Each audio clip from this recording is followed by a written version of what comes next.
Today we're going to talk about guitar strings, what you need, what kind of gauges, what's best for what, and my personal preferences. So I own 20, 25 guitars, something like that. I've been playing for about 25 years, somewhere around there.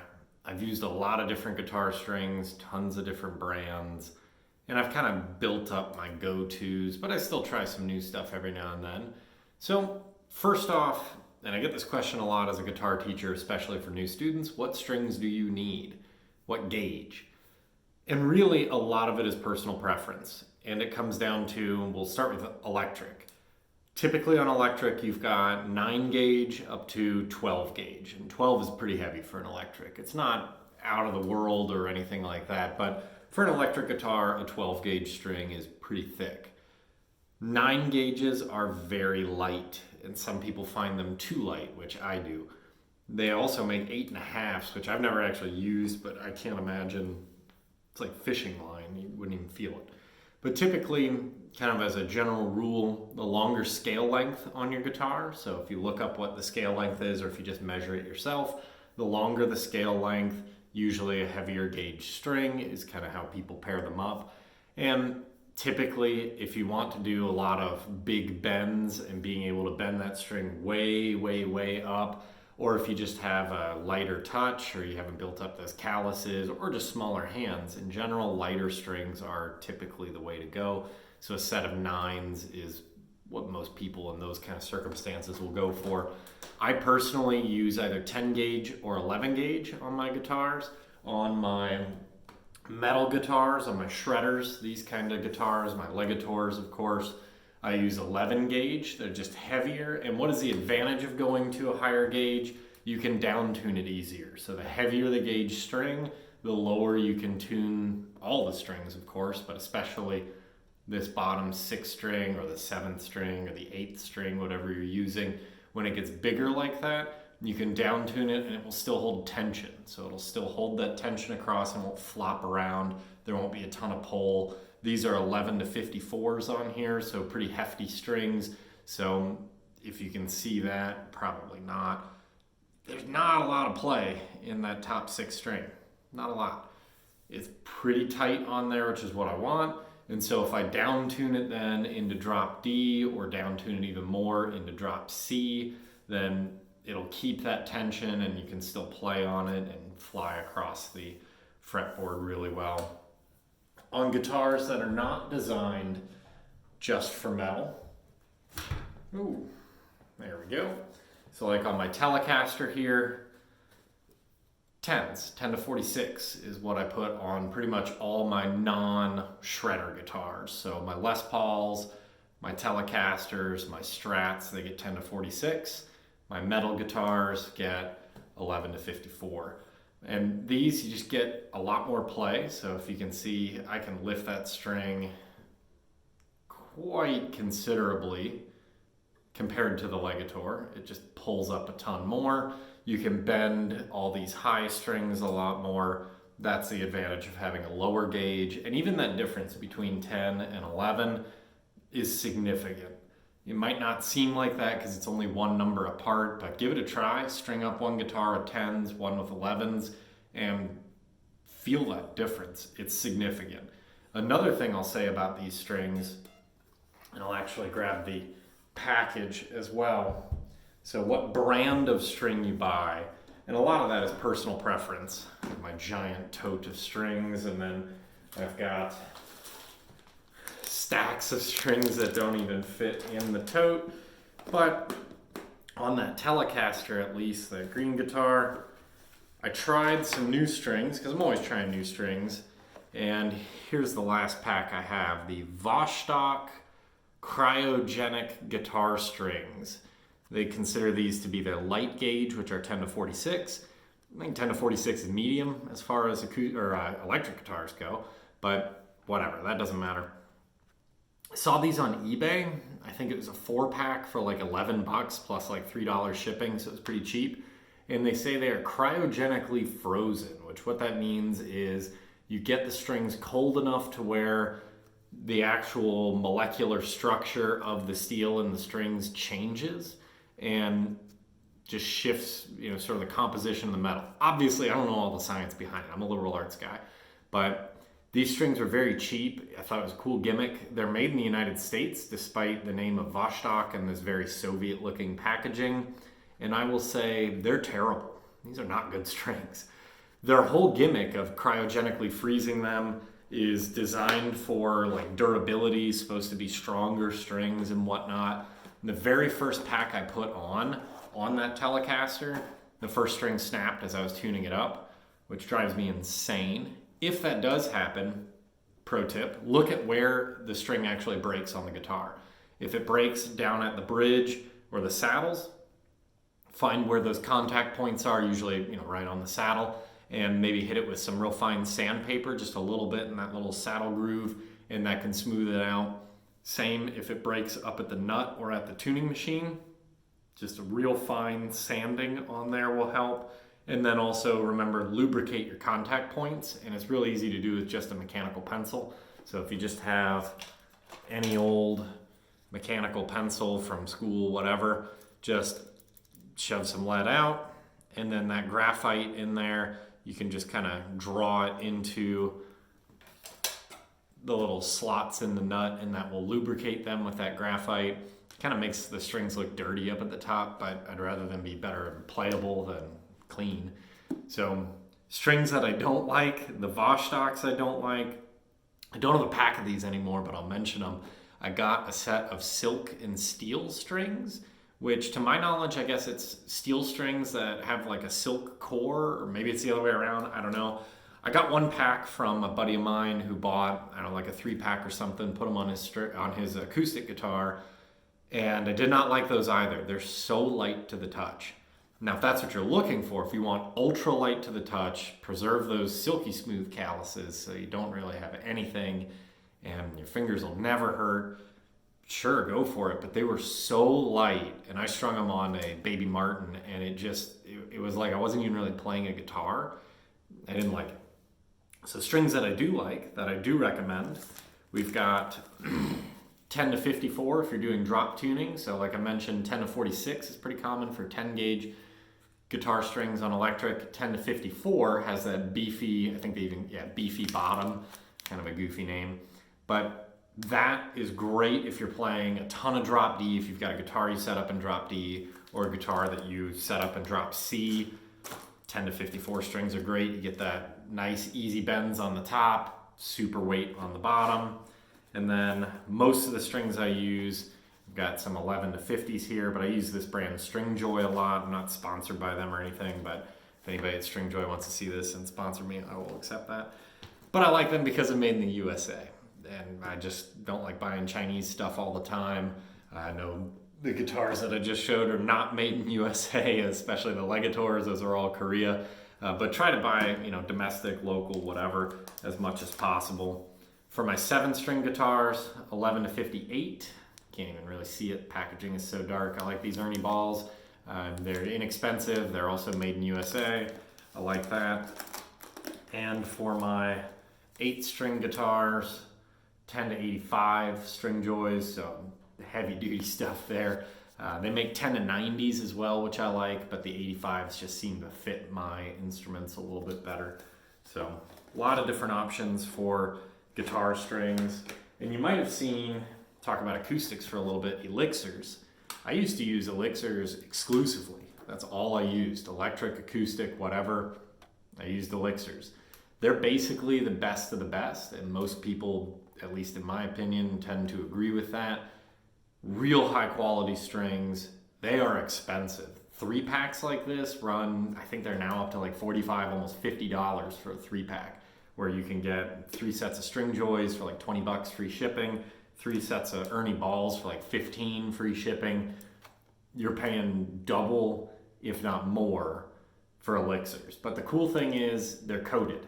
So they have this cool coating on them that I really like, and that coating really does legitimately work. It protects the strings. They last a lot longer. Speaking of which, when should you change your strings? Honestly, a lot of it is personal preference. But most of the sources online say every 100 hours of playtime. Now, nobody really records how long they're playing it. Some people will say every 3 months, regardless of how much you play it. I don't think that's really a smart way to go about it. Look at the strings. Just look at the guitar strings, and you can see up by the headstock, they'll be the color that they came out of the package, because that doesn't really get touched. They don't get oils, grease, whatever from your hands. So they stay whatever color they were out of the package, usually like a bright chromy silver, bright white if you're using those silk and steel strings that I mentioned, a bright bronze or copper color for acoustic guitar strings. So they'll stay that color. The darker they get along the fingerboard or along the, not really the fingerboard, but the body of the guitar, the darker they get there, the more worn out they're getting. And then just use your ear. Do they sound as good? Now that's hard to figure out on an electric guitar, especially when you're playing through effects and everything. You really can't tell dead strings from live strings, or at least it's much more difficult. On an acoustic guitar, you can tell a huge difference, especially full body acoustic. Makes a world of difference having really nice, bright, fresh strings versus having those destroyed strings. So what do you use if you don't want to spend all the money on elixirs? I recommend Ernie Ball. These are the Earthwood guitar strings, and gauge is 11 to 52 for acoustic. I like these a lot. They're very inexpensive. They're like $6 or $7 a pack, and they don't really last super long, especially compared to the elixirs. Maybe I just play a little bit heavier, but great guitar strings, great tone, very loud, which I really like full-bodied and kind of booming out of the package, which is really nice. But I like these. And then I also use Martin acoustic strings. They're pretty much identical to the Ernie Balls. They're no different, at least in my opinion. These are Mexican made, so the Ernie Balls are USA. These are Mexico. If that makes a difference for you, feel free. But they're good strings as well. I use a lot of those. And I also use some of the String Joy. These are actually electric strings. Grabbed the wrong pack. I think it's the red packaging here is their acoustic. Yeah, these String Joy 11 to 52s, bronze strings. I really like these as well. Just really, really bright tone, very responsive, I guess. I don't know. Hard to describe guitar strings with any kind of accuracy without sounding like you're insane. But really guess and check. That's what you want to go for. Try different brands of guitar strings. Find what you like. And sometimes it'll change, what you think is, best for your guitar, that kind of thing. And then the style that you play as well. It does definitely matter on electric. I think it probably matters even more on acoustic. If you're playing a lot of real fast bluegrass, flat picking stuff, lighter strings on an acoustic. So 10 gauge or 11 gauge.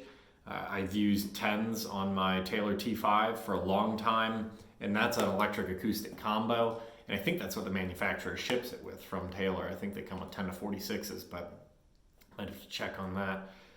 But if you're doing a lot of flat picking, real fast stuff, lighter gauge strings on acoustic. If you're playing classical and you're doing a lot of big chords that need to strum out and be, really projecting and filling the room, that kind of stuff, heavier gauge. 11s, 12s, 13s, whatever it is, go up that scale on acoustics for those classical kind of, real big, full sounding stuff, and the finger style, heavier strings on that. This is kind of the general rule. For electric, the more metal, more drop tuning you do, bigger strings, and it's pretty easy. So I'll show you here a guitar that needs new strings so you can see it. All right, so this guitar is kind of right on the cusp between needing new strings and maybe they'll last another week or so. So I'm going to string this one up. This is a Jim Singer handmade acoustic. This is number 9 that he ever made in his career, which is pretty cool. Made back in the year 2000, which does not seem like it was that far ago, but 22 years ago. Kind of wild. Anyways, you can see those strings. I'm trying to angle it here just so the light hits right at the strings. And you can see on that 6th string on the top, that black patch in the middle. And you can see on the other strings going down, they're just very discolored through there. They're not that bright bronze. And these are those Ernie Ball earthwound strings, or earthwood strings, that I showed you just a minute ago. But you can see how they've just gotten very discolored and kind of gross looking. And that third string, if you can even see, I know it's very hard to see, but like right there, that third string is starting to fray. And it's just starting to, like, it looks like it's growing hair is kind of what it looks like. Obviously, it's not growing hair. It's not moldy or anything, goofy like that. But it's just wearing down. So the rest of the strings, hopefully you can see. I know it's probably very difficult to pick up, but they look all right the rest of the way down. It's really mostly just over the sound hole where they get kind of gross, where that right hand is playing. So this is a guitar I use for fingerstyle more than anything. Awesome guitar too.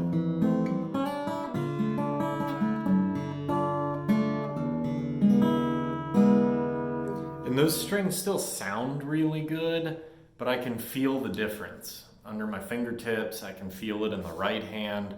They're, like I said, right on the edge. Like, I could let it go for another week or two probably, and it really wouldn't be that big of a deal. It's not super critical. They're not rusty.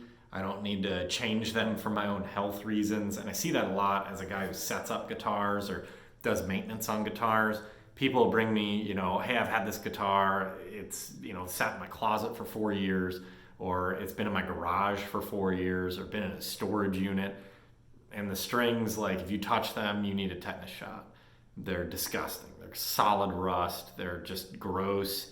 And honestly, if you have a guitar sitting around and it's, it's in storage, you don't plan on playing it or whatever, just de-string it. Just take the strings off, throw them away.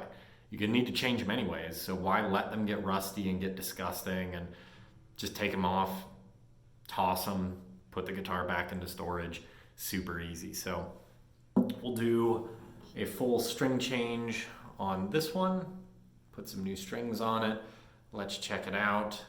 And I'll also be cleaning it. So this guitar, if you notice, try to put that light kind of right on there. Yeah, it doesn't, oh, there you go. If you see all that striping through there, through the bottom, this guitar, I've had it since, I believe I'm the original owner, since about the year 2000. And I've played thousands of hours on this guitar, and the finish is destroyed. It is very, very heavily damaged on the finish.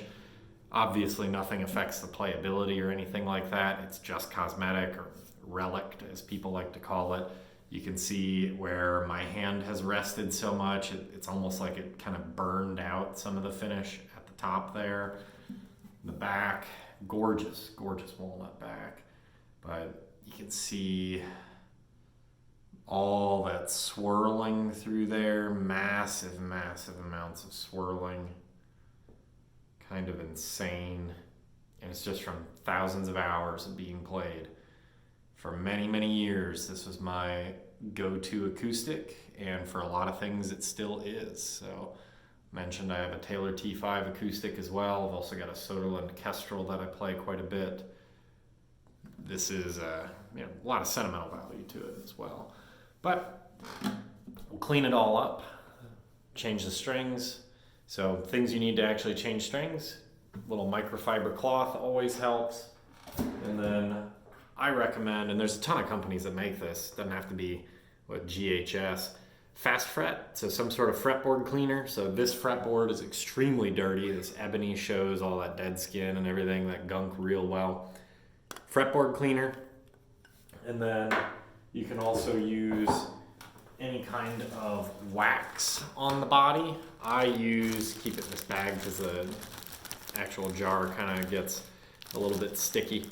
If you can see it there, I used, Doctor? Yeah, I think he's earned his doctorate. So Dr. Duck's Axe Wax, hell of a name. I use that just real little bit on an instrument cloth and then just rub it in until your arm gets tired, all over the body of the guitar, on the back, the sides, everything. It just really cleans out all of the dirt and grime and sweat from your hands that gets in there. And one other tool highly recommended for changing strings on an acoustic is a bridge pin puller. These cost like $6 on Amazon or something. Dirt cheap. It's a little slot. The little bridge pin fits right through the slot. You rotate it and it just pops right out. Very useful. You don't want to be pulling these with your fingers. I'm not even sure that's possible. There's probably too much force holding them in. And you definitely don't want to use pliers or anything, or you're going to be replacing these bridge pins all the time. Pliers will crush them. They're fragile. They'll shatter. And bridge pins do wear out on their own as well. Keep that in mind. They do wear out, and sometimes you just have to replace them. Sets of bridge pins. I actually keep extras just kind of sitting around. This is one of my sets. I keep another couple sets in one of my acoustic guitar cases as well. They're not expensive. It's like $20 for a set of ebony bridge pins. These have the little kind of silvery inlays on there, so I wouldn't use these black ones to replace one of these. But the idea remains the same. You can always just buy another set of bridge pins, but if you want to actually protect those, use the little bridge pin puller thing. Again, it's dirt cheap and you won't risk, pliers marking up your bridge or anything like that. Another pro tip for changing strings on an acoustic: keep these bridge pins in the same spot.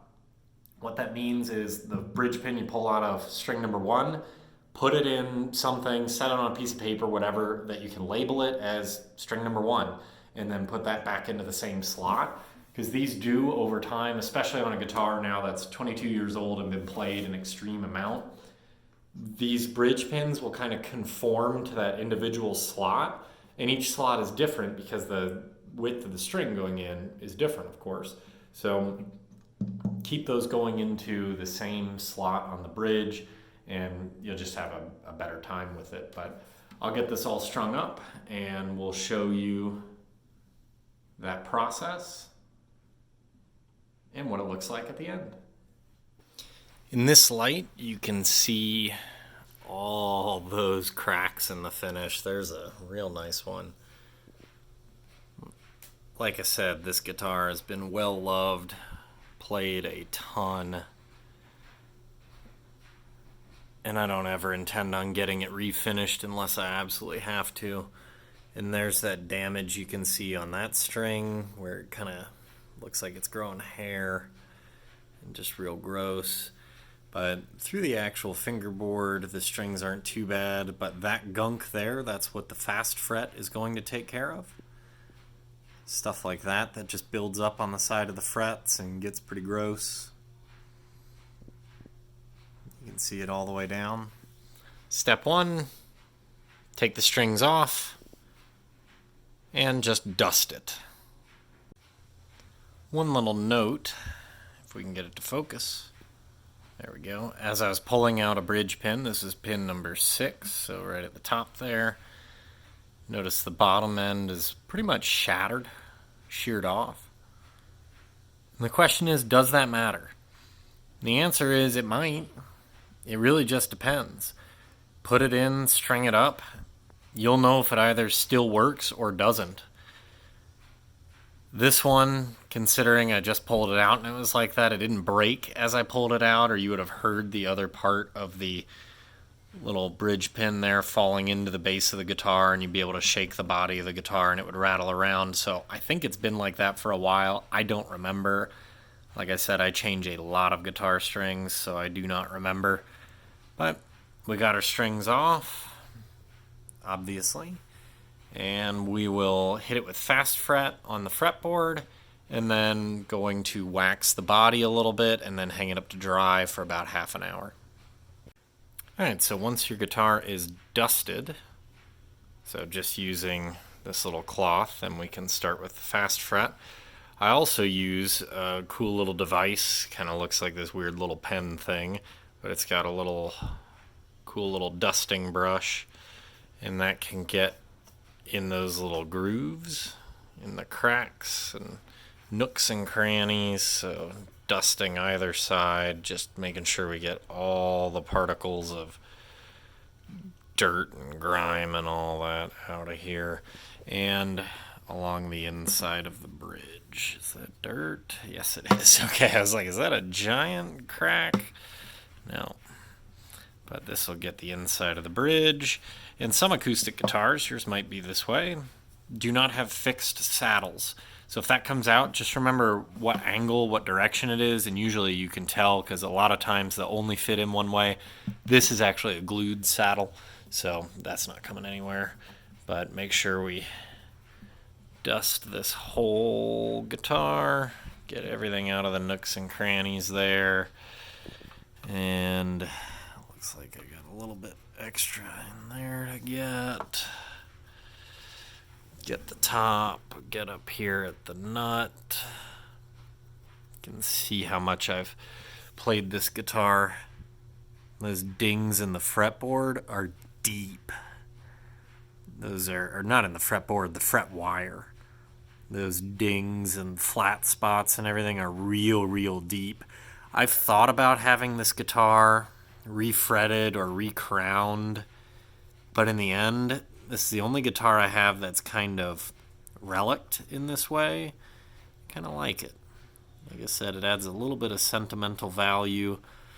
This thing has a little rubber end as well that we can use. Where was that spot? There we go. That rubber end sometimes picks these things up. There we go. Kind of kicking it out. Perfect. Let's see where else might be issues. If I find a really stubborn spot on a fretboard, it doesn't happen too often, but a really gunky spot, so like right in here, we'll retract that. Kind of cool. I'll actually use a little hook. I think I got this at Harbor Freight for like $1. I don't know. It's just a little spike, and use that spike very gently just on that top layer of grime just to scratch it off of the ebony. And sometimes it'll come up, sometimes it won't, but you don't really want to apply any pressure at all because you don't want to risk actually scratching the ebony or rosewood or maple, whatever you're using. Purple Heart, my favorite. You don't want to risk it, so just extremely light touch just to get that grime up. Really not doing much at all in that spot. I'm going to have to hit that real hard right there with the fast fret because I'd like that to come up better. And it is not. So I'm going to leave that alone for right now and see if the fast fret will take care of it. A couple other spots right down here at the edge of the frets that are getting really gross. A lot of this is dead skin too, so that's kind of disgusting. But such is playing guitar. That divot right there, what is that? That's a 3rd fret. It looks like 2nd string. Apparently I play that note a lot. That is destroyed right there. Wow. God, the dings in this 1st fret are insane. I mean, right there, that's like all the way in. Wow. Many years, 22 years of playing this guitar. I don't intend to stop until this thing falls apart. At that point, I would probably try to get it fixed, too.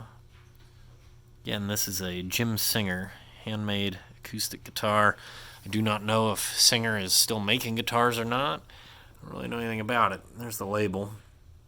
J.M. Singer, Liberty Township is just Cincinnati, Ohio. Number 9, 3rd of December 2000. I'd love to meet the guy at some point. That would be cool.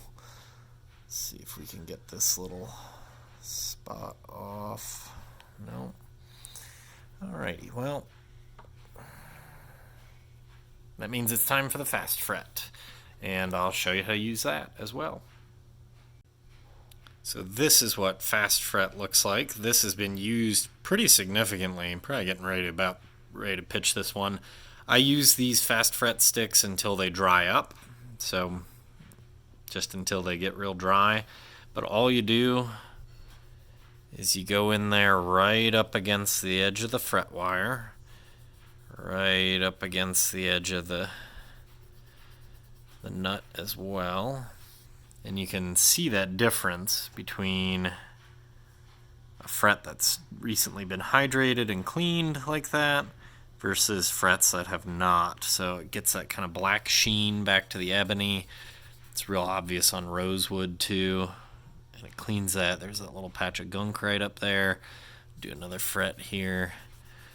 So right up against the fret. And all over. This really is a two-hand job. I'm holding the camera with one hand, but I'll do the rest of the frets with both.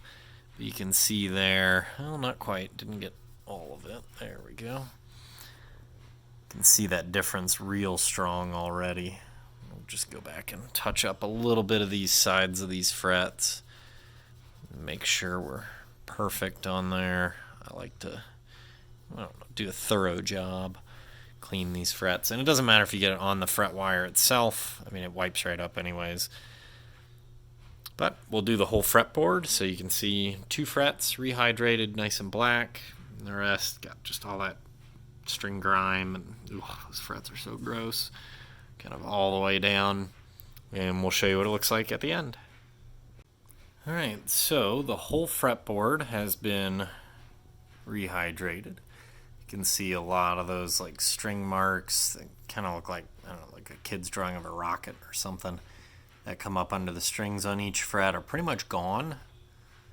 All that dirt is polished out. A little bit there that I just couldn't really get, and I didn't want to go too heavy with the little pick tool that I showed you or anything. But there's the fretboard, and we just let that sit 15-20 minutes, and then we'll wipe up any excess just with another instrument cloth right there. But for now, I'll show you how we wax the body. So again, make sure we're nice and dusted. Make sure we say hi to our cat. There's Ichabod Crane. You've seen her in other videos. We got another cat over there. You can barely see her. That's 11. So we've got Miss Ichabod Crane and we've got 11. They don't really like each other. But anyways, back to the guitar. So nice and dusted, and then take our Dr. Duck's Axe Wax, and there's tons of brands that make these. People use linseed oil, lemon oil. There are a billion different options. This is just what I use, and I've tried pretty much everything. They're all the same. It doesn't matter what you get, just whatever you can buy that's, inexpensive. Less is more is kind of the answer. So drip a little bit onto there. You can see it, well, sort of see it. And then, see if we can get a good angle here. You're just going to rub it in pretty heavy. And you can feel it. I know I can't get this to really process on the camera at all, but you can literally feel like that little bit of dirt and grime and dust build up, like going away. I don't know how to describe it, but it feels so nice. Don't have to worry about if you get the wax like I just did right there on purpose. On the ebony, it's fine on any species of wood. It does not matter. So I will polish as well the entire bridge. And you really want to put some elbow grease into it. Use some strength, use some effort. And like I said, less is more. That was a tiny, tiny, tiny little drop. See if we can get that right in there. But that tiny drop will be good enough for almost the entire face of the guitar. I'll end up putting a little bit more on in a bit. But almost the entire top of the guitar here with just that drop. And you can kind of see it. It'll change the shade of this. This is spruce on the top here, which many acoustic guitars have a spruce face. And it kind of changes that from sort of the dusty, lighter color down to more of that sprucey yellow, which is gorgeous. And I'll show you the body once we have it entirely waxed. Alright, so the guitar has been waxed and it is hanging up to dry. This is cool bourbon barrel hangers, my Baby Martin, bunch of signed Epica stuff. But anyways, fingerboard, nice and black ebony again. Can't really tell a whole lot of difference between the waxed and the unwaxed, but to the touch is where it's really significant. And I'll hang this up to dry for probably about an hour or so. Now the fretboard I've already wiped down with the instrument cloth, get that excess fast fret up, and when I did, I noticed, uh-oh, I got a crack. That's not good. I've not noticed that before. I'm not sure when that appeared, but I have to get that addressed by a professional at some point in time before it gets real bad. Oh, I don't like that. But anyways, there's the waxed body, looking great. And you know you're finished, at least with that Axe wax, and I'm sure other companies are a little bit different on their wax, but when it starts to get real smooth to the touch again, you've wiped enough. If it's tacky or sticky at all to the touch, keep rubbing, keep buffering it. You can see this big Epica flag behind it. Kind of ridiculous. Alrighty, we're ready to string it up. Dried for probably about an hour and a half or so. Just hanging up on the hanger. It's not absolutely 100% perfectly dry on the headstock. Still a little bit tacky up there, but that honestly just doesn't matter. The body is very, very dry, super smooth to the touch, so you know it's ready to go. We got our cat helpers. There's 11. There's Ichabod Crane hanging out. And we're going to string it with the String Joy 11 to 52. They call it super light. Honestly, this is more of like a medium to light-ish. Nice strings. If you do not know how to string guitar strings, there are probably a billion videos on YouTube that will teach you exactly what to do. But the basics go pretty much like this. Take your guitar string, find your little end pin. Like I said at the beginning, always a good idea to use, first string end pin back in the first string hole again. And all you do, it's very simple, is do it with one hand here because I'm holding the camera. Line that up. Take your little end pin like that. Push it down. Seat it in there pretty firm. You can push fairly hard. Then take your string, pull on it a bit, make sure it goes and you're all the way down. On your tuning machines, I don't know with the glare if this will even be visible, but line up the hole. We'll go this way. That doesn't have to be perfect, of course, but just line it up so it's straight-ish. And slide your string all the way through. You can seat it in the correct one there, but that doesn't really matter a whole lot right now. And then kind of a debate is always, how much do you wrap? I like to use the actual tuning machines as a guide. So I'll take that string from one tuning machine, slide it back to the next, and then fold it up. Just like that, so putting a bend in it. And then there it is. Grab your little string winder doodad, if you can line it up, and then just make sure you're actually winding the correct way on a 3x3 post, and slide over here. You're just winding it all the way up. And this is really a two-hand job because I'm going to hold that, so I'll show you what it looks like at the end. So that's wound up, not to pitch, but just enough to have some tension. There's Baby Yoda back there, and Gizmo. And you can kind of see the only thing that really matters is wind it down. So you want where the string enters the post to be the highest vertical part on the post, and then all the windings go down from there. And then go ahead and clip that little wire cutter tool right in there. Clips right off nice and easy, and it's pretty much flush. Can't even really see it on the camera. Does it matter what order you string your guitar in? Not really. No, it does not. Maybe if you're going to take 3 or 4 hours to string this, maybe you want to string them alternate, whatever, it doesn't really matter. On a 3x3 headstock, some people find it easier to start, if I can even use this piece of string to point, I don't think so.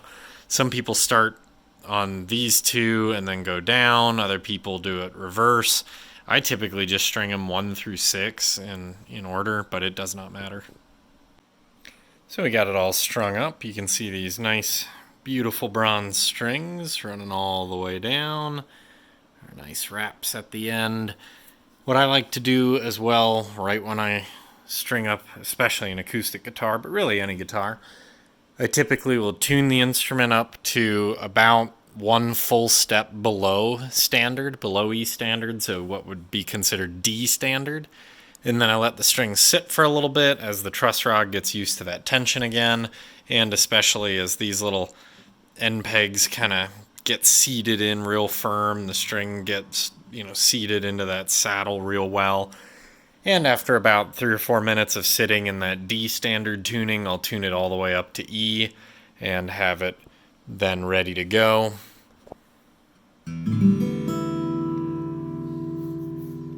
And I'll film, might as well film a nice little song for you guys. I'll put it on a different video, I think, but there it is. So stringing up an acoustic guitar, doing all your kind of cleaning and maintenance on it. It is not a difficult task. You do not need to pay a professional to restring an acoustic guitar. I know of people who will take their guitars to Guitar Center, something like that, and pay, $40, $50 to get a guitar restrung. That is simply not necessary, and I wouldn't recommend it at all. And honestly, it's kind of fun to do your own maintenance on a guitar, take care of it yourself. That adds a bit of kind of a sentimental value, doing the maintenance stuff on your own. Super easy though. We'll see you guys next time.